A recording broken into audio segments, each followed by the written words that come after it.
पर फिर उसका क्या, केजरीवाल साहब के वादों का, दावों का कि बढ़िया पानी दे रहे हैं, बढ़िया सड़कें हैं, मोहल्ला क्लिनिक के बड़े बड़े दावे, जनता आपको वोट क्यों करे? मानवता को बेच करके, अपनी विचारधारा को, अपनी जमीर को बेच करके कोई कैसे राजनीति कर सकता है? प्राइमरी स्कूल इस तरीके से बनाया है कि प्राइवेट स्कूल भी फेल है। आप कह रहे हैं कि जो पिछले 10-11 साल से विधायक हैं दिनेश मोहनिया, वो इस बार रेस में ही नहीं है। क्या बदल जाएगा अगर चंदन चौधरी जी जीत के आते हैं? बदलने का प्रयास भी करूंगा और बदल डालूंगा।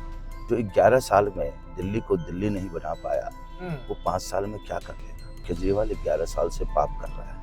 पहले कांग्रेस ने किया था, लेकिन उतना नहीं किया था जितना कि केजरीवाल सरकार ने पाप किया। जो वादे थे कि दिल्ली को हम सिंगापुर और पेरिस बनाएंगे, आपको दिख रहा होगा पेरिस और सिंगापुर।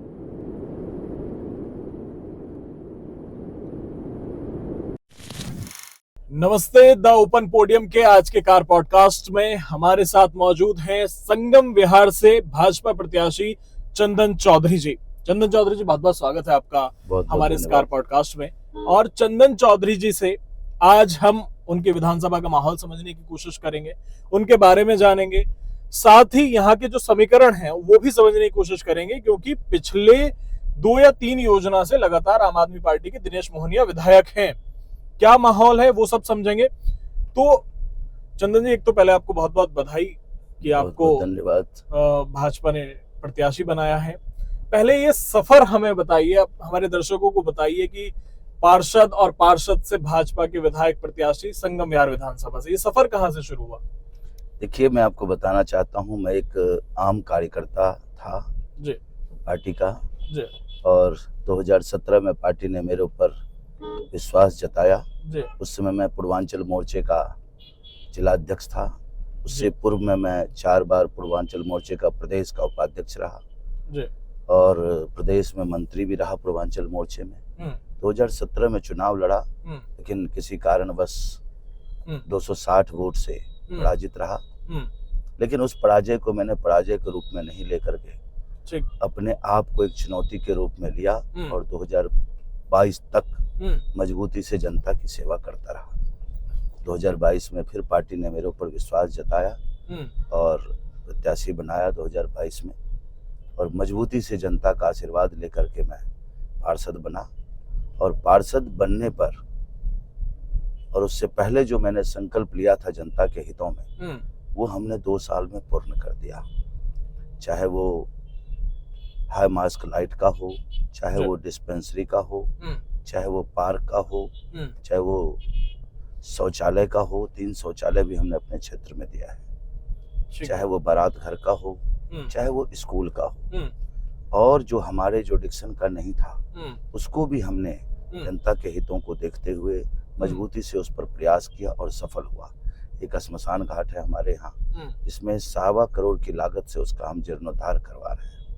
तो इन सब चीजों को देखते हुए, कार्यशैली को देखते हुए पार्टी के शीर्ष नेतृत्व ने मुझे प्रत्याशी बनाया और आज प्रत्याशी के रूप में जनता के बीच में जा रहा हूँ। सर, जनता के बीच आप पहुंच रहे हैं, आपने बताया जो आपका सफर रहा, आपने काम किया है और शीर्ष नेतृत्व को भी कुछ लगा होगा, आप आज प्रत्याशी हैं। आज आप जनता के बीच जाते हैं, पिछले 10 साल से दिनेश मोहनिया हैं। जी जी जी। जनता आपको वोट क्यों करे? जनता ऐसा क्या आप में देखे या जनता आप पे किस तरह से भरोसा करे, वो बताएं। देखिए, जनता मेरी 2 साल के कार्यकाल को देखते हुए और 11 साल के मोहनिया के कुकृत को देख करके जनता हमें सपोर्ट कर रही है। अपार स्नेह और समर्थन जनता का मुझे मिल रहा है। आपने कहा दिनेश मोहनिया के कुकृत, बताएं आपकी विधानसभा में वो ऐसे कुकृत क्या हैं? मैं आपको बताना चाहता हूँ कि कोई भी विधायक 11 साल जनता का आशीर्वाद लेता है और वही विधायक जनता का सुध लेने के लिए तैयार नहीं है, ये कैसे हो सकता है? मानवता को बेच करके, अपनी विचारधारा को, अपनी जमीर को बेच करके कोई कैसे राजनीति कर सकता है? राजनीति मैं भी करता हूँ। 11 साल में आपके मीडिया के माध्यम से मैं बताना चाहता हूँ, कोई भी बुनियादी सुविधाएं संगम विहार वासियों को नहीं मिला है। ना तो शुद्ध पानी है, चलने का रास्ता नहीं है, ना कोई स्कूल खुलवाया, ना कोई डिस्पेंसरी बनवाया, ना कोई अस्पताल बनवाया। इन सब सारी चीजों को यदि हम देखते हैं तो यही महसूस होता है कि 11 साल जिस जनता का आशीर्वाद लिया, उसी जनता को नारकी जीवन जीने के लिए कैसे मजबूर कर सकता है। सर फिर उसका क्या, केजरीवाल साहब के वादों का, दावों का कि बढ़िया पानी दे रहे हैं, बढ़िया सड़कें हैं, मोहल्ला क्लिनिक के बड़े बड़े दावे। देखिए, केजरीवाल के दावे ही हैं, वादे ही हैं, सारे खोखले हैं। कहीं भी धरातल पर वो वादे नहीं है, वो दावे नहीं है। यदि संगम विहार की स्थिति आप किसी जनता से पूछेंगे तो आपको महसूस हो जाएगा किस तरीके से नारकी जीवन जीने के लिए मजबूर है जनता। कोई भी पानी की सुविधा नहीं है, टैंकर माफियाओं के द्वारा पानी बेचा जाता है। जिस जनता के पैसों से जल बोर्ड चलता है, उसी जनता को टैंकर माफियाओं के द्वारा मुहैया पानी बेचने के लिए मजबूर कर रहा है। फिर भी जनता चुन रही है सर, पर 10-11 साल से है वो लगातार। देखिए, 10-11 साल से है, लेकिन उनको चुनौती मिली नहीं थी। इस बार जनता का भी आशीर्वाद मिला है और हम चुनौती भी लेकर के मोहनिया जी को घर बैठाने का काम करेंगे और जनता का आशीर्वाद और अपार स्नेह मेरे साथ है। अगर आप जीतते हैं तो आपकी इस विधानसभा क्षेत्र की प्राथमिकताओं में कौन से काम होंगे जिन्हें आपको लग रहा है कि ये सबसे पहले हो जाने चाहिए? देखिए, पहली प्राथमिकता मेरी होगी 8 तारीख के बाद आंशिक रूप से ही सही, लेकिन घर घर तक पानी पहुंचाने का। उसके बाद संकल्पित होकर के आपके मीडिया के माध्यम से क्षेत्रवासियों को बताना चाहता हूं मैं कि मैं 2 साल में टोटी से पानी ला करके दिखाऊंगा। और तीसरी मेरी प्राथमिकता होगी कि वार्ड वाइज डिस्पेंसरी खुलवाने की, जो हमने अपने क्षेत्र में भी संपन्न कर दिया है, जनता को समर्पित कर दिया है। और चौथी प्राथमिकता जो मेरी होगी वो होगी हॉस्पिटल की। हमारे पास डीडीए की बहुत सारी जमीन है, केंद्र में हमारी सरकार है, दिल्ली में भी हमारी सरकार बन रही है। सर मोहल्ला क्लिनिक नहीं है क्या? कहीं भी कोई मोहल्ला क्लिनिक नहीं है। एमबी रोड पर एक मोहल्ला क्लिनिक है जिसमें कुत्ते और जानवर बैठते हैं और वही घूमते हैं। आपको बताना चाहता हूँ, कहीं भी कोई भी बुनियादी सुविधाएं जनता के हितों में मोहनिया जी के द्वारा नहीं दिया गया है। 3 डिस्पेंसरी के जो मैं वादा कर रहा हूँ उसको मैं पूरा करूंगा।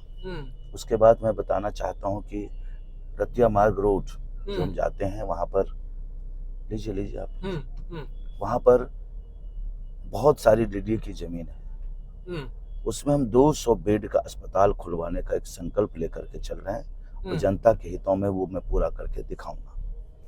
मेरी जो चौथी प्राथमिकता होगी वो वार्ड वाइज स्कूल खुलवाने की, सीनियर सेकेंडरी स्कूल खुलवाकर जनता को सौगात दूंगा, क्योंकि मैंने ये सब सारे काम अपने वार्ड में कर दिया है।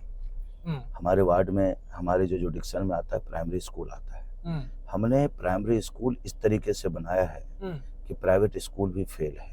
आप यदि देखेंगे जाकर के K2 का स्कूल हमारा है, उसमें स्पोर्ट्स कॉम्प्लेक्स, 20-20 कंप्यूटर का क्लासरूम और उसके बाद 8 डिजिटल क्लासरूम जो हमने जनता के बच्चों के हितों में वो काम किया है। सर मोहल्ला क्लिनिक कह रहे हैं आप, नहीं है? स्कूलों की क्या स्थिति है संगम? कोई भी स्कूल जो प्राइमरी स्कूल मैं सुन रहा था किसी से कि कोई 12वीं तक का स्कूल नहीं है संगम? नहीं, कोई 12वीं तक का स्कूल नहीं है। जो स्कूल एक है भी तो वो पुराने हैं। प्राइमरी स्कूल है जो एमसीडी के अंदर आता है और वो कहीं भी कोई भी स्कूल ऐसा नहीं है जिससे कि जनता के हितों में, जनता के बच्चों के भविष्य की बात करे।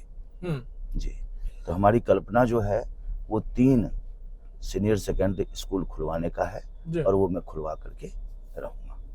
लेकिन जिस एजुकेशन मॉडल को केजरीवाल साहब और उनके विधायक पूरे देश में जिसका ढिंढोरा पीट रहे हैं, आप कह रहे हैं 12वीं का स्कूल ही नहीं है?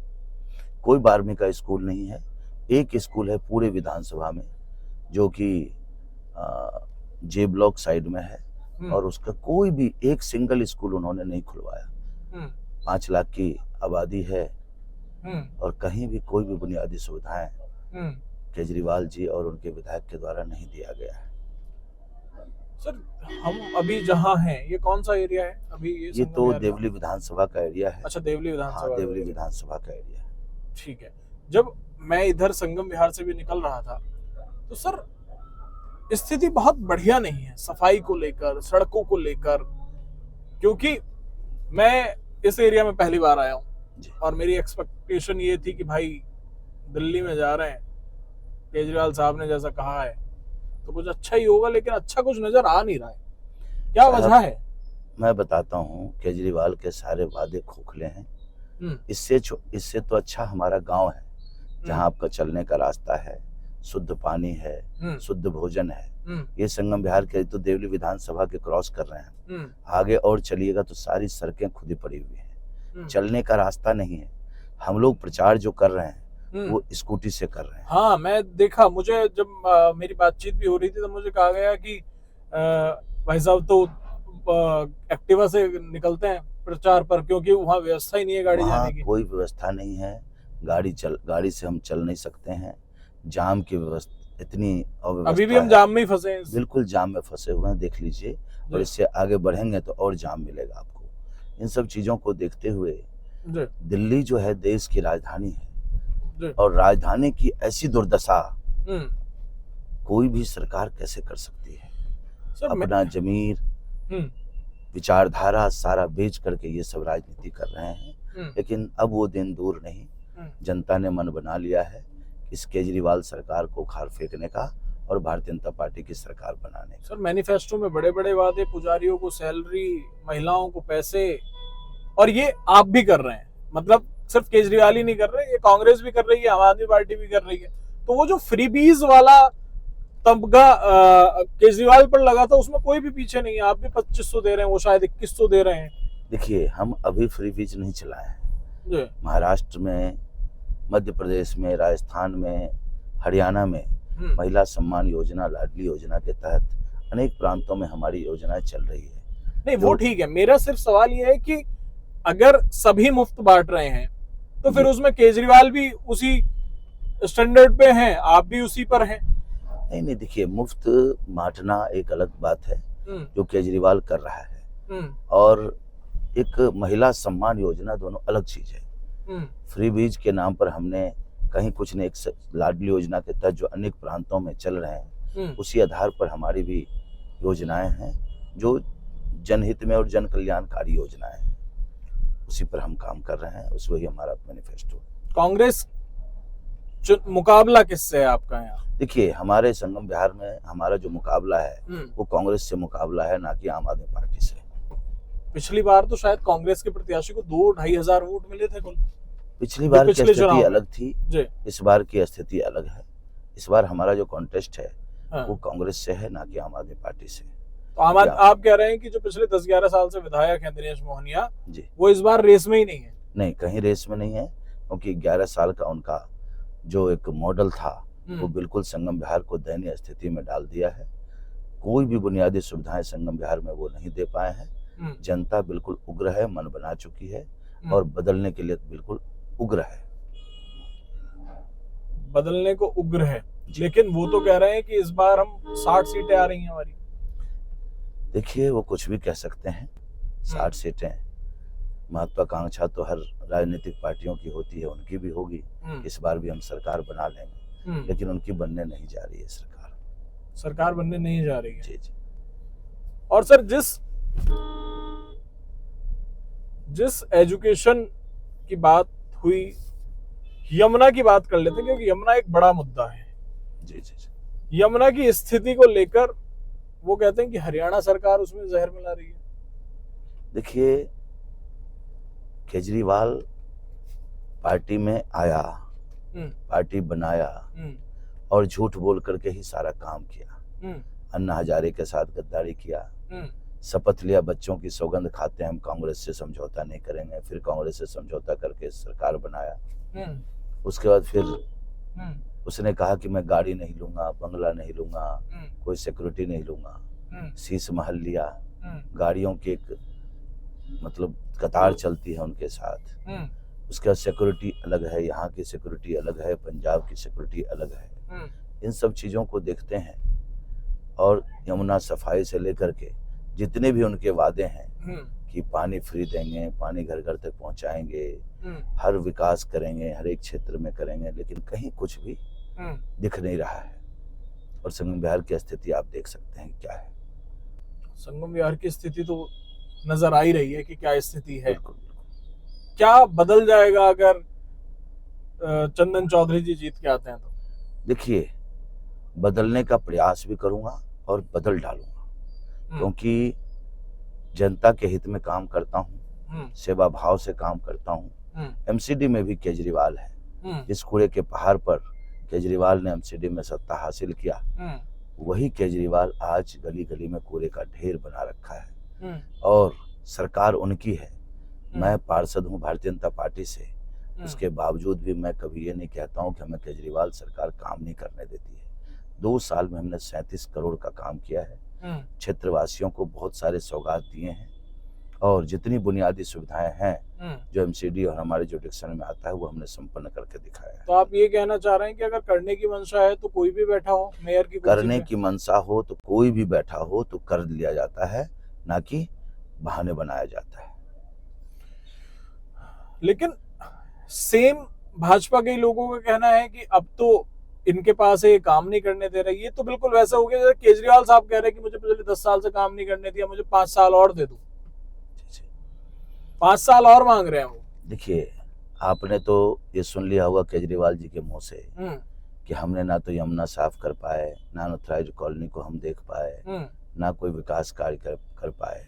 एक बार और मौका दे दीजिए। जो 11 साल में दिल्ली को दिल्ली नहीं बना पाया, वो 5 साल में क्या कर लेगा? उनकी जमीन खिसक चुकी है। वो अब सिर्फ झूठे वादे, जुमले वो करने। ठीक हो? बिल्कुल ठीक है, वो करने से ठीक। बिल्कुल। तो जितने भी उनके वादे हैं सब खोखले हैं। कहते कुछ और हैं, करते कुछ और हैं। जब जब चुनाव आता है तो वो इमोशनल कार्ड खेलने की कोशिश करते हैं। पानी का टैंकर है। अब देखिए, पानी के टैंकरों से, और ये माफियाओं का टैंकर है। ये सप्लाई फ्री नहीं है। अच्छा। ये यदि जाएगी जनता के बीच में टैंकर, तो समझ लीजिए यहाँ 1200-1300 रुपए कलेक्शन करके लिया जाता है। ये सारे माफियाओं के द्वारा टैंकर चलाए जाते हैं। और संगम विहार सिर्फ ट्यूबवेल और टैंकरों पर ही डिपेंड है। गंगा वाटर नहीं है, सोनिया विहार का पानी नहीं है। फिर आप कह रहे हैं कि पानी नहीं पहुंच पा रहा। वो कह रहे थे कि हम तो ऐसा पानी देंगे कि टोटी खोलो और पी लो। तो 11 साल में दिया क्या उन्होंने?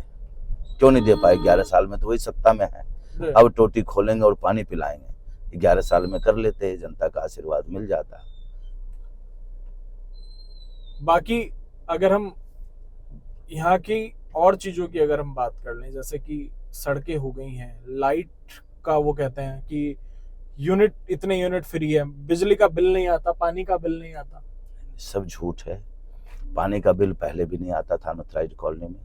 बिजली बिल पहले आता था 2 महीने में एक बिल।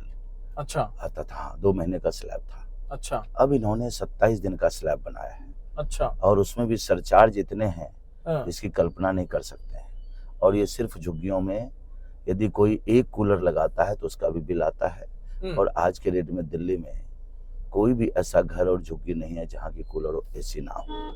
इन सब चीजों को यदि हम देखते हैं तो यही लगता है कि केजरीवाल सिर्फ झूठ बोलने का काम करता है। कोई भी विकास कार्य उसके अनुसार से नहीं हो पाया है।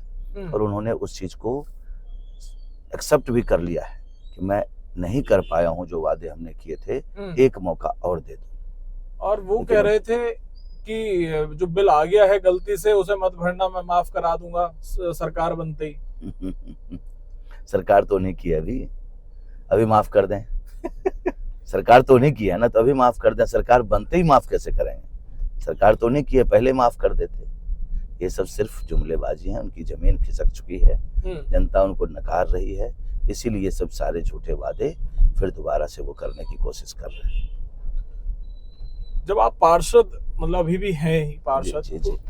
किस तरह की समस्याएं लेकर लोग आपके सामने आते हैं कि भाई साहब ये नहीं हो पा रहा? संगम विहार की जनता बहुत ही दयनीय स्थिति से जूझ रही है।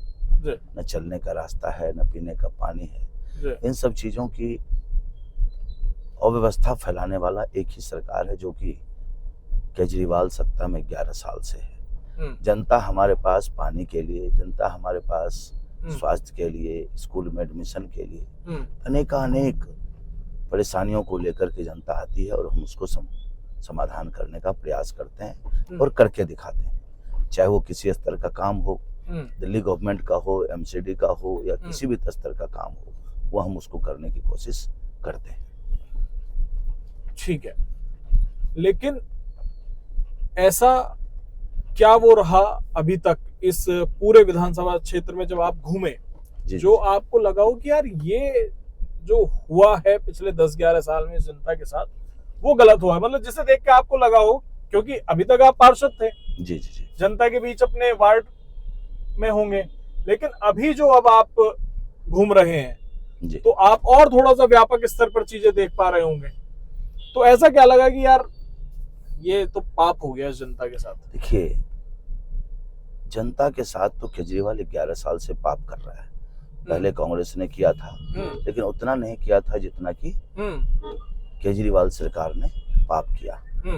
और इन सब चीजों को देखते हैं तो जनता के हित में कोई भी काम अभी तक नहीं हो पाया है। पानी की ऐसी अवस्था है, सीवर का मिक्स पानी पीने के लिए मजबूर है। 3-3 महीने में पानी आता है और उसको लोग एब्जॉर्ब करके पीने योग्य वाटर कूलर लगा करके वो करते हैं या आरओ लगा करके वो करते हैं, लेकिन वो एक जहर के रूप में ही है। आप देखेंगे कोई भी, अभी चुनाव जब मैं लड़ रहा हूँ तो रतिया मार्ग रोड है, वहाँ इतना जाम रहता है कि एक बच्चे का पेपर था, वो जा रहे थे उसके गार्जियन लेकर के, लेकिन जाम की वजह से वो उनका पेपर छूट गया और 3 घंटे लेट हो गई। उनका 1 साल का भविष्य खत्म हो गया। एक और दुर्घटना बताता हूँ, इसी चुनावी दरमियान में एक व्यक्ति बीमार था और वो हॉस्पिटल उसको ले जा रहे थे, जाम की ऐसी दुर्दशा थी कि वहीं स्पॉट डेथ हो गई उनकी। इन सब चीजों को देखते हैं तो यही आश्चर्य लगता है, कोई भी राजनीतिक व्यक्ति जनता के आशीर्वाद से पद पर आता है और उसी जनता को बेसुध छोड़ देता है, नारकी जीवन जीने के लिए मजबूर कर देता है। ये कैसे कर सकता है? कहाँ विचारधारा मर जाती है? मानवीय एक जो संस्कार होता है वो कैसे इंसान खत्म कर सकता है? इन सब चीजों से लगता है कभी कभी कि ये राजनीति जो है वो बड़े गंदे स्तर पर जा रही है, जो कि नहीं होना चाहिए। तो जाम की स्थिति देखकर तो मुझे ये लग रहा है कि मैं आपके साथ जितना अंदर आ चुका हूँ, अब मुझे चिंता ये है कि मैं बाहर निकल पाऊंगा या नहीं निकल पाऊंगा। बाहर निकल तो जाएंगे, लेकिन किस समय तक निकल पाएंगे उसकी कोई गारंटी नहीं है। हाँ, वही तो जाम, पानी, सड़कों की स्थिति देखिए, मतलब वाकई में सड़कों की स्थिति तो थोड़ा सा ठीक भी है जी। जब और अंदर जाएंगे आप तो और ही दयनीय स्थिति से संगम विहार नजर आएगा आपको। ठीक। और जबकि देश की राजधानी है जी, जो वादे थे कि दिल्ली को हम सिंगापुर और पेरिस बनाएंगे जी, तो आपको दिख रहा होगा पेरिस और सिंगापुर। और थोड़ा सा आगे बढ़िएगा, कूड़े का ढेर, नालियों का ओवरफ्लो, इधर भी कूड़े का ढेर, सब जगह साहब, जहां से गुजरेंगे आपको अव्यवस्था ही नजर आएगी, कहीं भी कोई सुविधा नजर नहीं आएगी आपको। वार्ड में तीनों भारतीय आम आदमी पार्टी के ही पार्षद हैं और हर एक क्षेत्र में चौराहे पर कूड़े का ढेर मिलेगा। एक मैं भी पार्षद हूँ, कहीं भी कूड़े का ढेर आपको नजर नहीं आएगा। मेन अब तो एमसीडी भी इनके पास आ गई है सारा कुछ। उसके बाद भी पहले तो ये था कि आप लोगों पे आरोप थे। हाँ, पहले तो आप लोगों पे आरोप थे कि आप एमसीडी में इसलिए कुछ करने नहीं दे रहे। देखिए, ये आरोप तो इनका खत्म हो गया जी। मैं आपको बताना चाहता हूँ, जो हमें 2 करोड़ का फंड पर ईयर मिलता था जी, वो इन्होंने 2 साल में हमें 1 करोड़ का फंड दिया है जी। और 1 करोड़ में हम किसी चीज को विकास के काम में नहीं लगा पाते हैं। तो कहीं लाइट लगवा दिए, कहीं रिपेयरिंग करवा दिए, कहीं स्कूल में कुछ कर दिए, इन्हीं सब चीजों में वो खत्म हो जाता है। तो बहुत सारी चीजें हैं, देखते हुए कि आम आदमी पार्टी एमसीडी में भी आकर के संगम विहार जैसे दिल्ली को बिल्कुल ही दयनीय और निचले स्तर तक पहुंचाने का काम किया है। ठीक है सर, आपको बहुत शुभकामनाएं कि आप जीतें और जीत के बाद फिर मुलाकात होगी, फिर आपके काम का भी विश्लेषण होगा जी जी जी, कि कितना कुछ आप बदले नहीं बदले, जो आपने कहा वो हो पाया या नहीं हो पाया। हालांकि आप कह रहे हैं कि दिनेश मोहनिया उसमें नहीं है, लेकिन लगातार के विधायक हैं, तो अब ये देखेंगे कि क्या समीकरण बैठते हैं। और आपको बहुत बहुत शुभकामनाएं और आपका बहुत धन्यवाद हमें समय देने के लिए। आपके माध्यम से मैं बताना चाहता हूँ कि 2 साल में जो मैंने कहा है जी वो सारी बुनियादी सुविधाएं जी अपने क्षेत्रवासियों को जी सौगात के रूप में मैं दूंगा।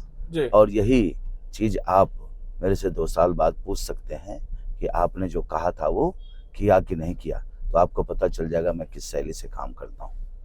ठीक है ना, बहुत बहुत तो धन्यवाद। चलिए, बहुत शुक्रिया आपका हमें समय देने के लिए, बहुत और बहुत आपको धन्यवाद। शुभकामनाएं। फिर बहुत मिलते हैं बहुत और आपके काम का विश्लेषण भी हम आपके जी, साथ इसी बिल्कुल, तरह करेंगे। बिल्कुल बिल्कुल ठीक है, बिल्कुल। Thank you so much. Thank